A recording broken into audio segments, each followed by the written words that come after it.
Assalamualaikum warahmatullahi wabarakatuh. Sebelumnya izin memperkenalkan diri. Nama saya Idin Fatona, NPM 22150611115 dari kelas STIC. Dan di sini saya akan menjelaskan mengenai materi salah satu mata kuliah yaitu rekayasa perangkat lunak. Materinya berupa software proses model. Nah, yang akan dibahas, yang pertama ada pengertian software proses model, kemudian yang kedua faktor-faktor saat memilih software proses model tersebut, kemudian yang ketiga itu ada jenis-jenisnya, dan yang terakhir itu ada model agile.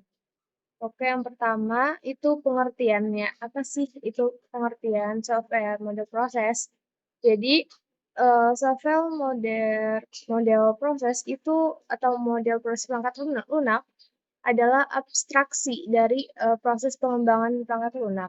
Model menentukan tahapan dan urutan suatu proses. Nah, jadi anggap ini sebagai representasi urutan atau langkah-langkah kegiatan proses dan urutan pelaksanaannya.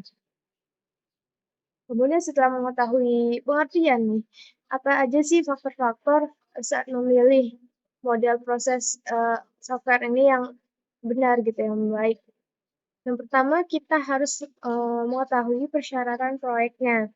Sebelum kita memilih model, pertama luangkan waktu untuk mempelajari persyaratan proyek dan mengklarifikasi mereka di samping harapan organisasi atau tim yang Anda lakukan gitu. Apakah pengguna menentukan persyaratan secara detail setelah setiap sesi berulang? Nah, kalau ini, maka kita harus melakukan persyaratan dahulu. Terus kemudian, akankah persyaratan berubah selama proses pengembangan? Nah, itu harus dilakukan analisis terlebih dahulu. Kemudian yang kedua, itu ukuran proyek. Kita harus mempertimbangkan ukuran proyek yang akan Anda kerjakan. Proyek yang lebih besar berarti tim yang lebih besar. Nah, jadi Anda memerlukan rencana manajemen proyek yang lebih luas dan rumit. Kemudian yang ketiga itu kompleksitas proyek.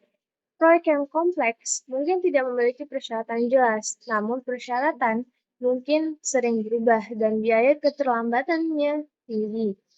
Nah, ketika kita menjalankan atau membuat suatu sistem. Tanyakan pada diri Anda apakah proyek tersebut membutuhkan pemantauan atau umpan balik apa nih yang konstan dari klien. Dan yang keempat itu ada keterlibatan pelanggan. Apakah Anda perlu berkonsultasi dengan pelanggan selama proses? Kemudian juga apakah pengguna perlu berpartisipasi dalam semua fase?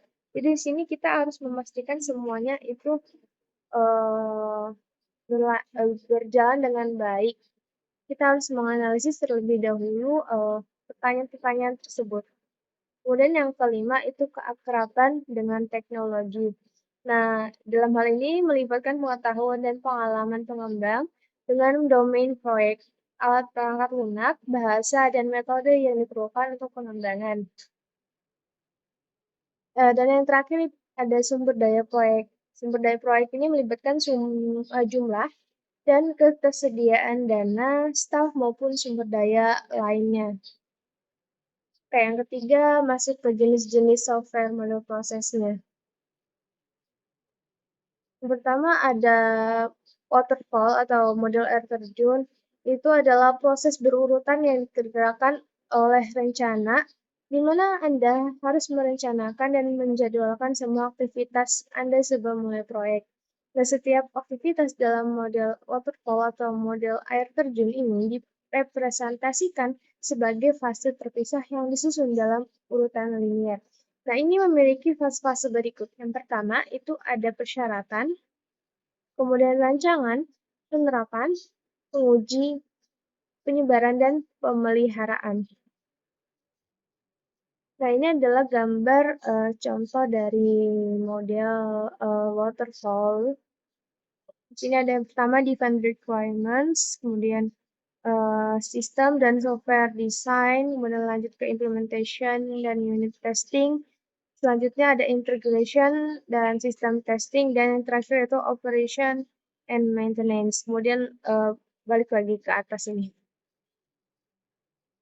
Oke, jadi model waterfall ini tidak linear, sehingga dokumen yang dihasilkan mungkin perlu dimodifikasi untuk mencerminkan perubahan.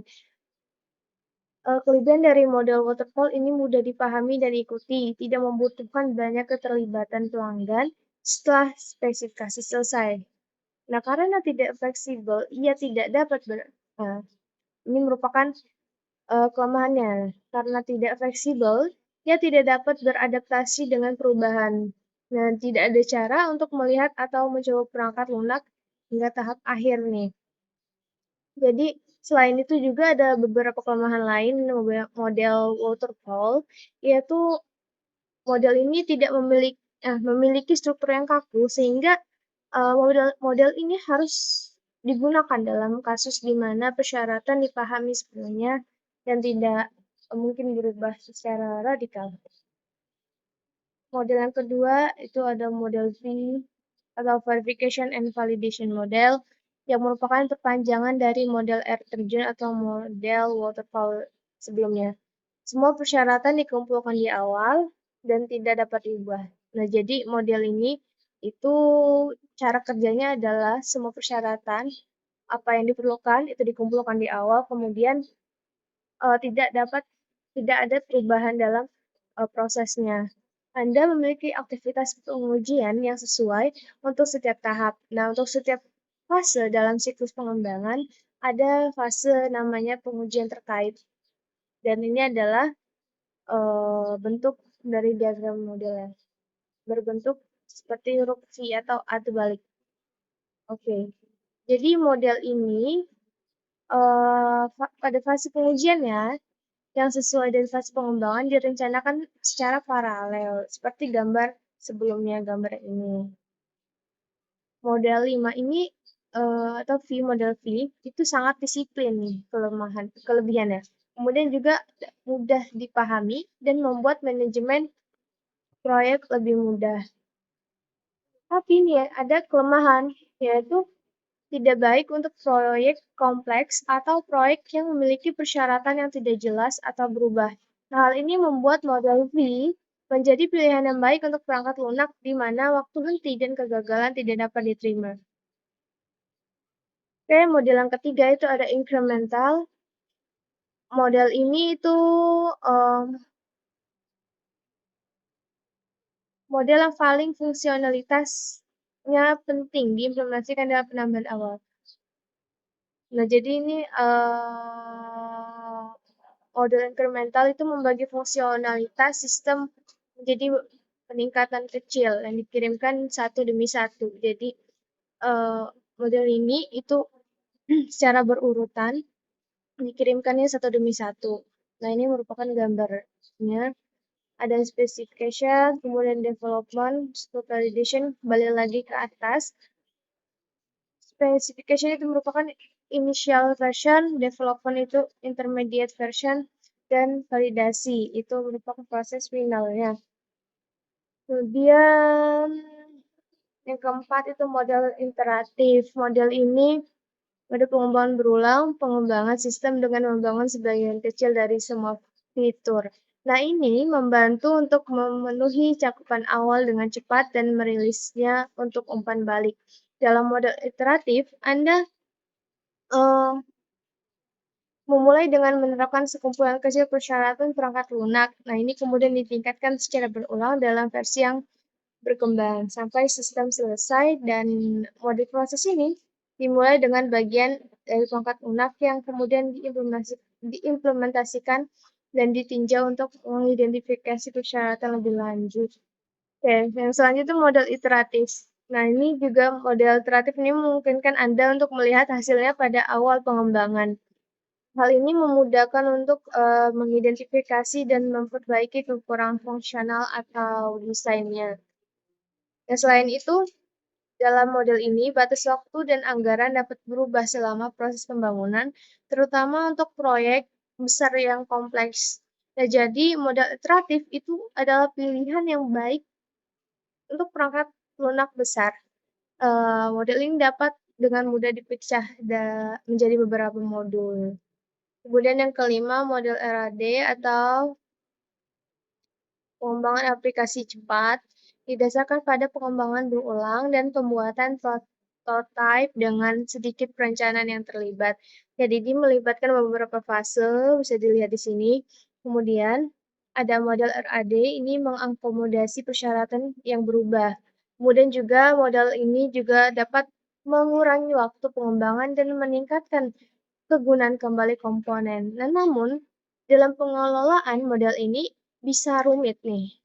Oleh karena itu, model RAD sangat bagus untuk sistem yang perlu diproduksi dalam waktu singkat eh, karena pengelolaannya bisa rumit, maka bagusnya ini untuk diproduksi dalam waktu singkat dan sistem yang perlu diproduksi dalam waktu singkat dan memiliki persyaratan yang diketahui.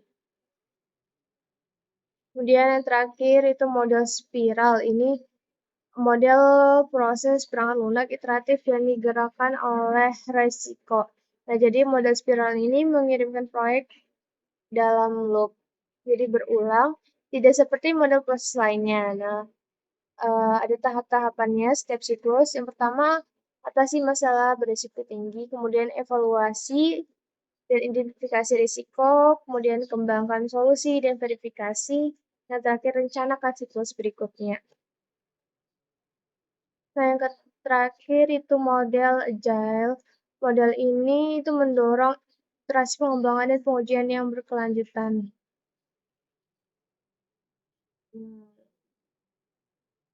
Ada beberapa pertimbangan dalam pengembangan model agile. Ini persyaratan dieksekusi kan berubah. Yang kedua, sistem berkembang melalui serangkaian iterasi pendek. Yang ketiga, pelanggan dilibatkan selama setiap iterasi. Dan yang keempat, dokumentasi dilakukan hanya jika diperlukan.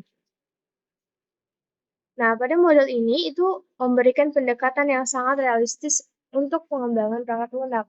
Itu tidak bagus untuk proyek yang kompleks nih. Jadi model agile itu tidak bagus untuk proyek yang kompleks. Nah, ini juga dapat menghadirkan tantangan selama transfer karena hanya ada sedikit dokumentasi. Agile sangat bagus untuk proyek dengan persyaratan yang berubah. Oke, yang terakhir itu masuk ke model agile nih. Mengapa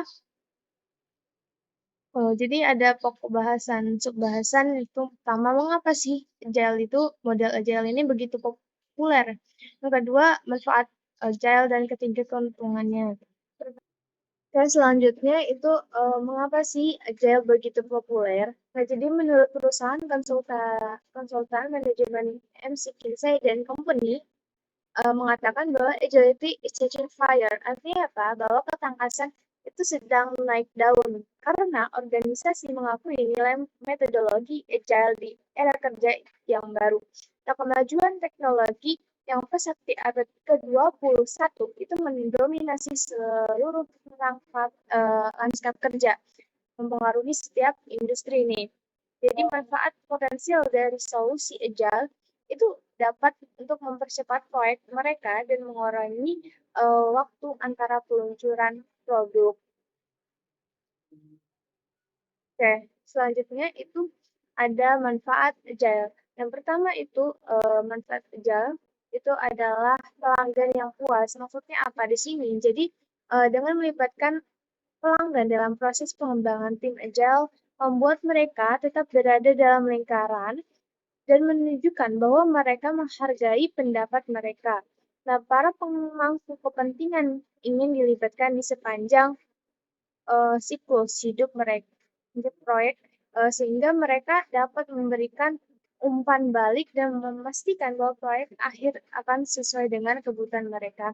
Hasil akhir yang dibuat ini khusus kemungkinan besar akan meningkatkan pengalaman pengguna secara keseluruhan dan meningkatkan retensi pelanggan. Oke, kemudian yang kedua, manfaat agile itu meningkatkan kualitas. Metodologi agile ini menggunakan pendekatan berulang untuk manajemen proyek yang berarti proses ditingkatkan setiap kali interval diulang. Fokus yang konsisten pada peningkatan dan kontrol kualitas ini merupakan salah satu prinsip inti Agile dan juga membantu menciptakan produk yang unggul. Nah, kemudian yang ketiga itu kemampuan beradaptasi. Tema utama Agile itu ada fleksibilitas. Nah, tim Agile responsif terhadap perubahan bahkan pada menit-menit terakhir dan dapat beradaptasi dengan perubahan tersebut tanpa banyak gangguan nih. Jadi hasil proyek tidak ditetapkan di atas batu sehingga tim dapat dengan mudah menilai kembali rencana mereka dan menyesuaikan prioritas mereka untuk menyelaraskan dengan tujuan yang diperbarui. Dengan mudah beradaptasi, tim ini dapat memberikan hasil yang konsisten dan mengelola persyaratan klien yang berubah secara efektif.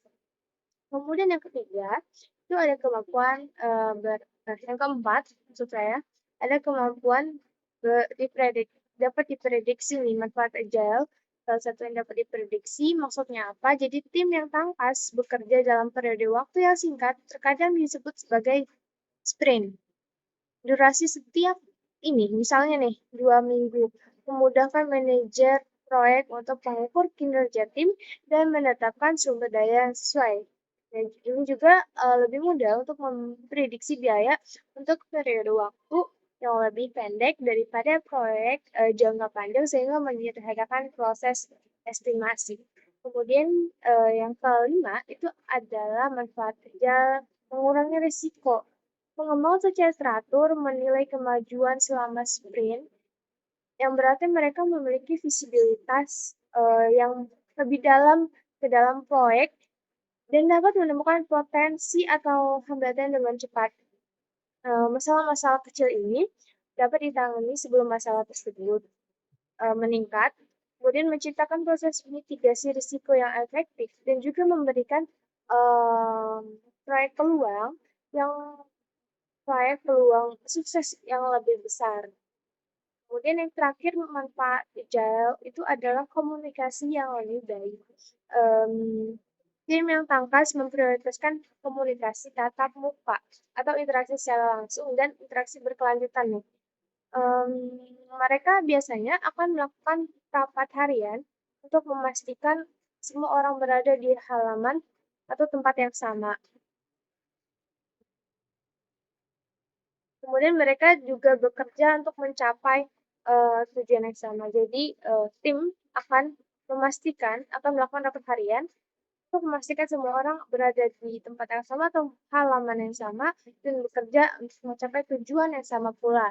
Dan dengan berkomunikasi yang teratur satu sama lain, mereka menghilangkan potensi kebingungan untuk berhasil mencapai tujuan mereka.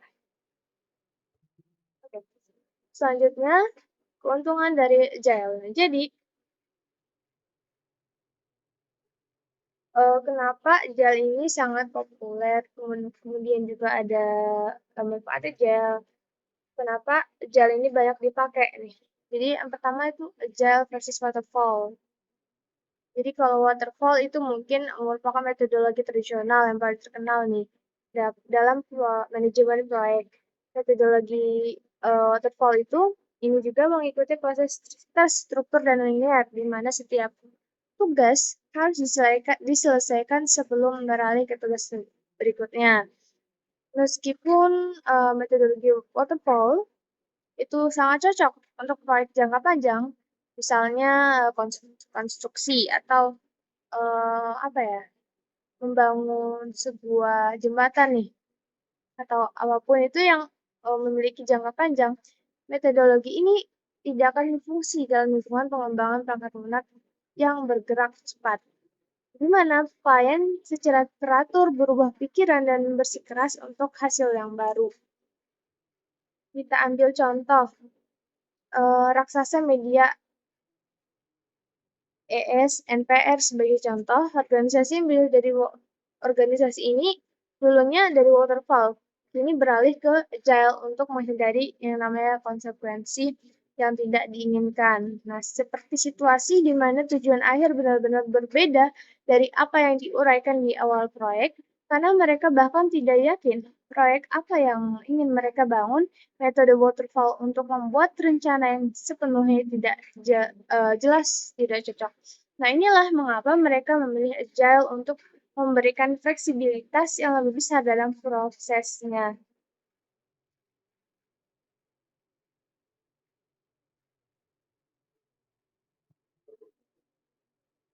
Hmm, Oke, selanjutnya itu ada agile versus lean.